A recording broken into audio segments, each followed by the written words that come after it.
United States Marine Band, from then to now.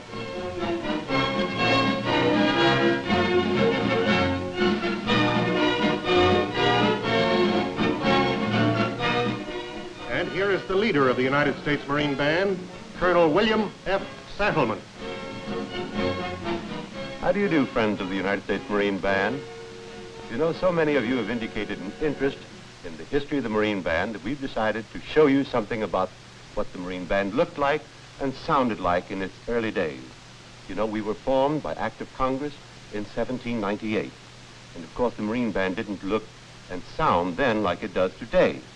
So to begin with, we're going to show you what the Marine Band looked like and sounded like probably back in 1798 when we first played Yankee Doodle, probably the oldest military song that we have in this country.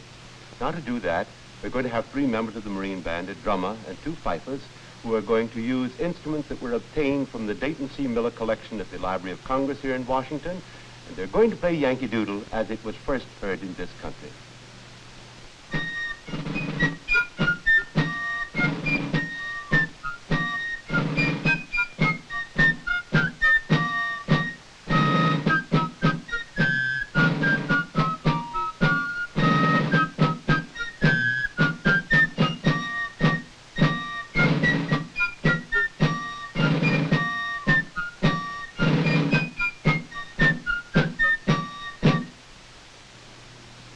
Fortunately, modern instruments benefiting from modern science produce much better intonation and tonal quality than the ancient fifes that you just heard. Now, to demonstrate that, we're going to ask our Marines of 1798 to lay down the fifes and pick up the piccolos of today and play Yankee Doodle in its modern version, and I'm sure you'll see a great improvement.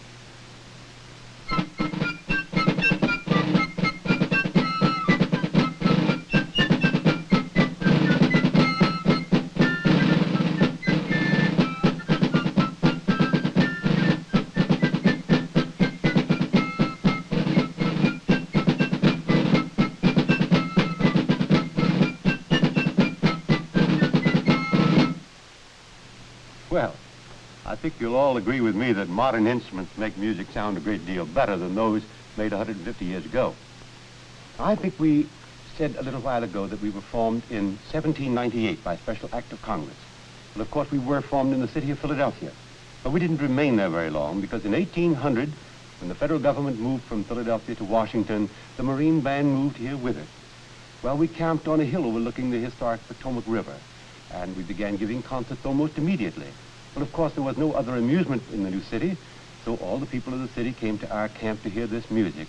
And among those who came was a man by the name of John Adams. You see, he had just moved into a new building called the President's House, and it was just about a half a mile from our camp. Well, he enjoyed the music very much, in fact, so much so that on New Year's Day, 1801, the first time that he opened the doors of the White House for the citizens of the city to come in, he invited the Marine Band to provide the music for that occasion. And we have provided the music for every occasion since that time. And of course, music in those days, like it is today, is based pretty much on the popular type of music. But it wasn't the foxtrot or the samba or the rumba those days, it was the minuet.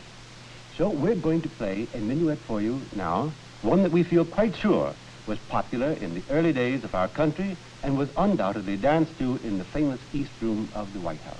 We're going to play for you now with the instrumentation of about 1801, the Boccherini Minuet.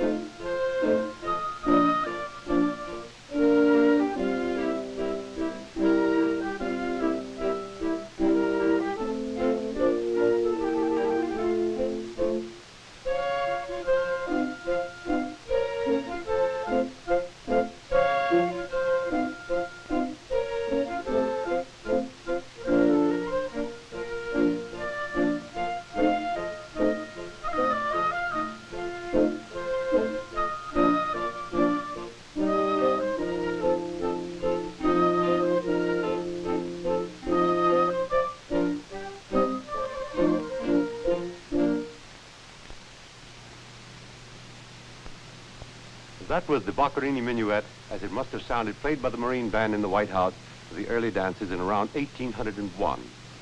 Well, now, you've just recently seen the Marine Band take part in a great inauguration, and we began our inaugural duty back in about 1801 for the inauguration of Thomas Jefferson. 8 years later, when his successor James Madison took over office, we again played for the inauguration, and then after the inauguration we played for the first inaugural ball. On that occasion we played marches that were written for and dedicated to the retiring president and to the new incumbent of the office.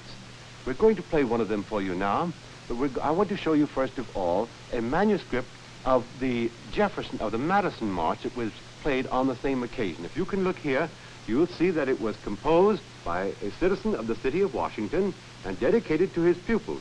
And then underneath it, it says, "This is the march that the president and his lady were serenaded with by the city band," that's the way the Marine Band was known as in those days, "the 4th of March, 1809, the day of his inauguration."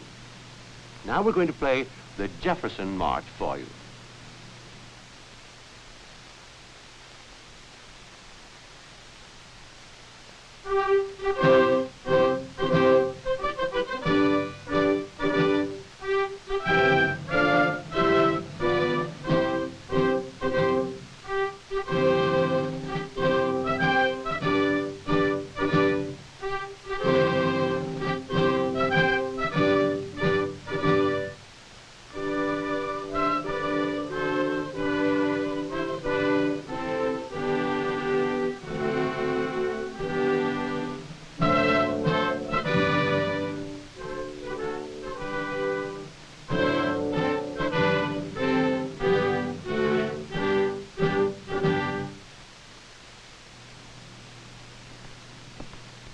That was the Thomas Jefferson March that the Marine Band played for the first inaugural ball.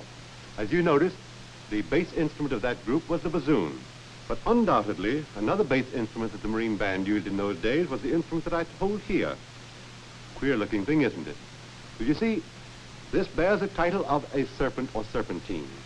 Strangely enough, it's made of wood, covered with leather, wrapped, I should say, with leather, and it produces a very deep tone. Originally, it was called the bass of the bugle family because you used brass mouthpieces, you see, and undoubtedly it fit in very well with the instruments of the lower register. Of course, we couldn't use this very acceptably, and soon it was followed by another instrument known as the ophicleide. This is the instrument that followed the serpent. And as I said, it's called the ophicleide. Now, this was probably the first of the bass brass instruments used by the Marine Band. Strangely enough, it has the key system that was probably used by the clarinets of those days, and certainly the forerunner of the key system of the modern saxophone. However, it was played with a mouthpiece that was used by the rest of the brass family. I rather think that this was the forerunner of the big sousaphone that we use today. Incidentally, of course, this instrument has long since become obsolete because it was not mechanically the fine instrument that we wanted, but it did give the bass to the brass section of the band. Another instrument that was used at about the same time was known as the cornopian. That was an instrument that was the forerunner of the modern cornet. Incidentally, I want to tell you about this uniform that this man wears. This is the way the Marine bandsman looked probably around the year 1840. I believe we probably caused just as much of a sensation with this uniform as the Marines, of course, do today in their blue uniform. This instrument that I hold here, as I said, is the forerunner of the modern cornet. I know a lot of you are going to ask, well, how in the world do they ever operate with only 2 valves? Because we use 3 and 4 today. Well, the secret is this. The first valve merely lowered or raised the tone a half tone. And then this one would raise or lower the tone a full tone. Together, they changed the pitch a minor third, and in that way they were able to play almost the full chromatic scale. However, it was the first instrument to be made in this general shape, and of course was the forerunner of the modern cornet. Now, to demonstrate these instruments, we're going to play a composition written by one of America's foremost early composers, Louis Gottschalk of New Orleans. The composition bears the unique title of Pasquinade.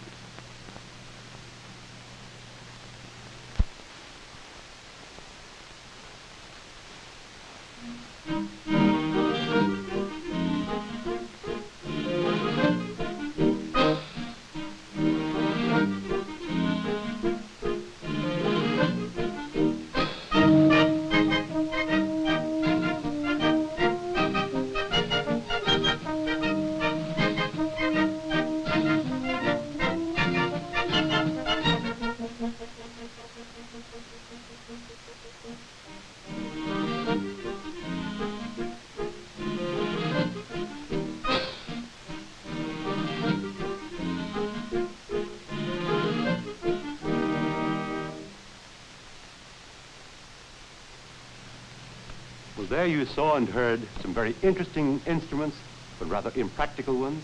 And because the fact that they could not answer the test of time, they soon became obsolete. Well, shortly after they were used, the Marine Band was given a new type of instrument, one that I think had a particular utility and was perhaps very good even for today's use. They were known as over-the-shoulder instruments, and I have one here that I'd like to show you before the band plays on them. You see, this is a cornet and was played in somewhat of this fashion. Now, as you can see, the band might be marching forward, but the sound would come out of the bell, going over their shoulder and going to the rear. That was a great help to any marching unit that might be marching with them. And I know that even today, sometimes when we march on parades, our troops wish that we still had over-the-shoulder instruments. Now, these were made in all of the various voices. This happens to be a cornet, but they were made in a similar pattern all the way down through the scale until we came to the bass tubas. Now we're going to play Rally Round the Flag, Boys, to let you see how it sounds to come out over the shoulder.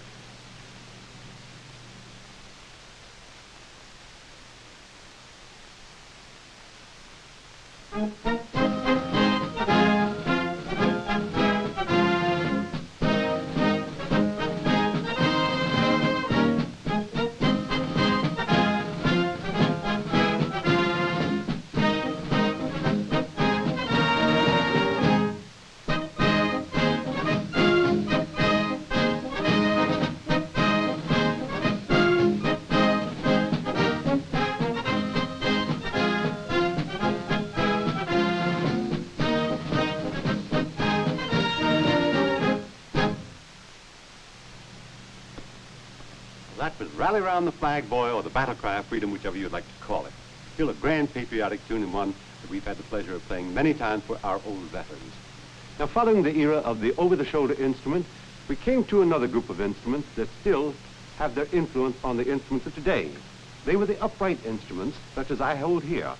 Now, this is an alto, but they were also made in the baritone, tenors, and the basses. They were all upright instruments except the cornet. Now, even today, our tubas and our baritones and euphoniums are still built in this general pattern. So you see that the influence is still one we still keep. To demonstrate these instruments, we're going to have one of our boys play a cornet solo for you. And it's one that was played by the great Patrick Sarsfield Gilmore.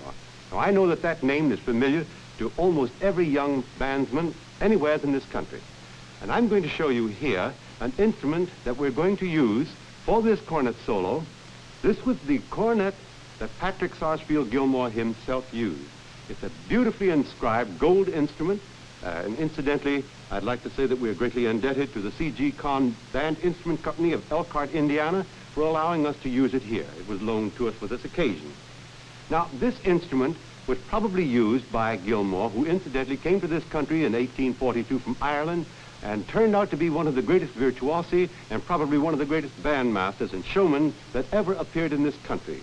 He remained here until his death in 1892. And to demonstrate this, we're going to play a composition that he wrote and undoubtedly played, probably on this very instrument. It merely bears the title of Barcarolle. And to do this, we're going to ask Sergeant Bramwell Smith if he won't come up here and play this for us.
Well, I'm sure that Gilmore could not have made his beautiful cornet sound any sweeter than did our Sergeant Bramwell Smith. And now I want to tell you a little story about a former member of the Marine Band. It was about 1867 that a member of the Marine Band decided to take his young son down to the Marine barracks and enlist him in the Marine Band as a music boy. The boy was only a little over 13 years of age, and it was his assignment to learn the art and mysteries of music. But evidently, music was not to be too much of a mystery for him, because by 1880 he had progressed to the point where he was appointed the leader of the Marine Band and remained its leader for the next 12 years. The name of that young boy was John Philip Sousa, and he was a very illustrious band leader. And in 12 years that he was leader of the Marine Band, he wrote such great marches as Semper Fidelis, the Washington Post, the Thunderer, High School Cadet, and of course a great many others. Now, I'm sure that there are many bandsmen in this country that associate his name not only with the great marches that he wrote, but for an instrument that also bears his name, the sousaphone. And we have here today the original sousaphone made by the C.G. Conn Band Instrument Company of Elkhart, Indiana, to whom, incidentally, we are very grateful for the loan of this instrument, which you will ordinarily only see in the Museum of Science and Industry in Chicago. I think you will notice that in this particular case, the bell of the instrument extends directly upward rather than forward as the modern sousaphones do today.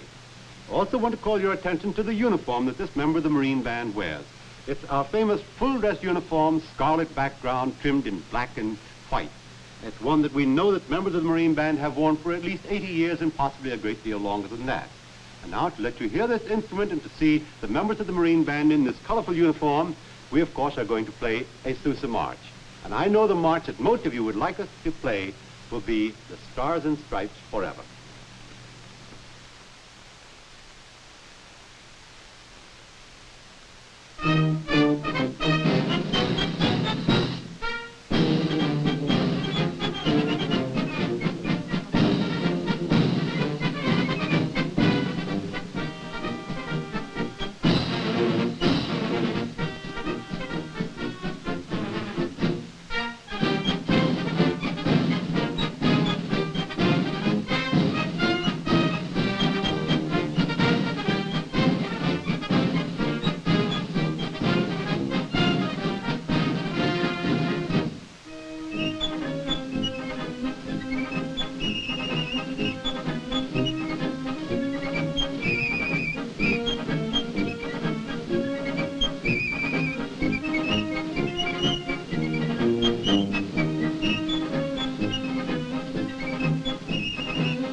Well, that was Sousa music at its very best. Most Americans think of the Marine Band as a concert band. I don't believe that very many of you realize that the Marine Band also performs as a full symphony orchestra. In fact, it's necessary for everyone who joins the Marine Band to be able to double on an instrument that can be used in an orchestra as well as a band. Now, that orchestra was first formed about the turn of the century and was organized by the man whose picture you see on the wall here behind me. This was the first Saddleman who served in the Marine Band. My father, Captain William H., who was a member of the Marine Band for 8 years and leader of the Marine Band for 29 years. It was under his administration that the Marine Band first went to the White House and performed there as an orchestra. And we're going to let you see and hear the orchestra as it would appear at the White House now. To do that, we're going to appear in the special full-dress uniform that is worn only there. You'll notice that it is also scarlet in color, but it lacks the gold braid, the white epaulets and aiguillettes that you will see in the band full dress uniform. Now, the music we're going to play is the music that is customarily played when the president appears. It'll start with the presidential honors, the four ruffles and flourishes, and then, of course, Hail to the Chief. Now, Hail to the Chief is a song that first became popular in this country about 1812. We don't know when it was first used to announce the arrival of the president, but we do know that in John Philip Sousa's autobiography, he speaks about the fact that in 1880, when he became leader, that the number had been used since time immemorial to announce the arrival of the president. So now we're going to play for you in the White House uniform the Four Ruffles and Flourishes and Hail to the Chief as you would hear them played at the White House for the arrival of the president.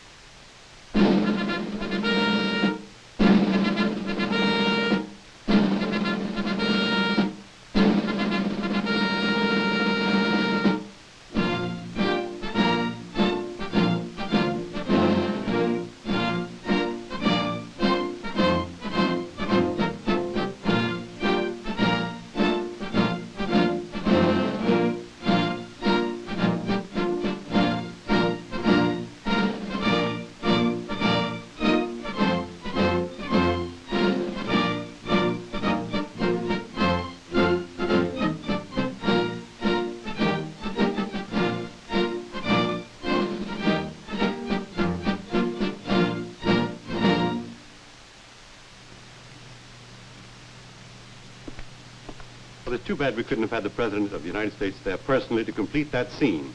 But that's the way the Marine Band sounds when it announces the presence of the Chief Executive. I said a little while ago that the Marine Band was formed in 1798, and of course that makes us well over 150 years old. Well, of those 150-odd years, the nation has weathered many a serious conflict, and the Marine Band is always taking its proper place in those conflicts. We have borne arms, we have stood guard, and of course we have always expressed the spirit of the nation musically. We're going to play next for you a song that perhaps expressed the feeling of a nation more vividly in wartime than any other that we ever had. It's the great Over There that was so popular in World War I and which really expressed the spirit of the Yanks as they were going over to France. Now, Over There, as the Marine Band customarily plays it.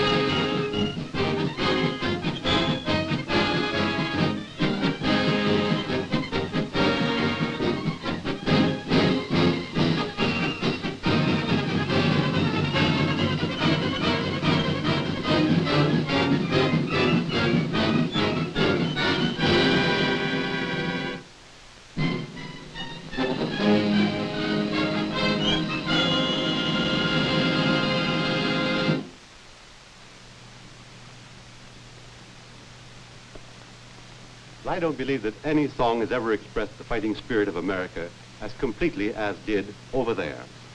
Now, the scenes that we have shown you today at the Marine Band have been of various sections, small bands, orchestras, and then larger bands. But in each instance, the organization has been in what we call concert formation. Now, the Marine Band, however, is a marching unit as well as a concert unit. In fact, this can be attested to by the fact that the Marine Band has taken part in every inaugural parade since the inauguration of Thomas Jefferson in 1801. I'm sure a lot of you would like to see the Marine Band in that kind of action, so we're going to take you now to the historic Marine Barracks here in Washington, D.C., and let you see what the Marine Band in its colorful full-dress uniform, and in this case augmented by the drum and bugle corps of that post, looks like as they parade down the parade ground at the Marine Barracks.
I'm afraid that's all the time we have now. But I do hope that you've enjoyed being with us and hearing about your Marine Band from then until now.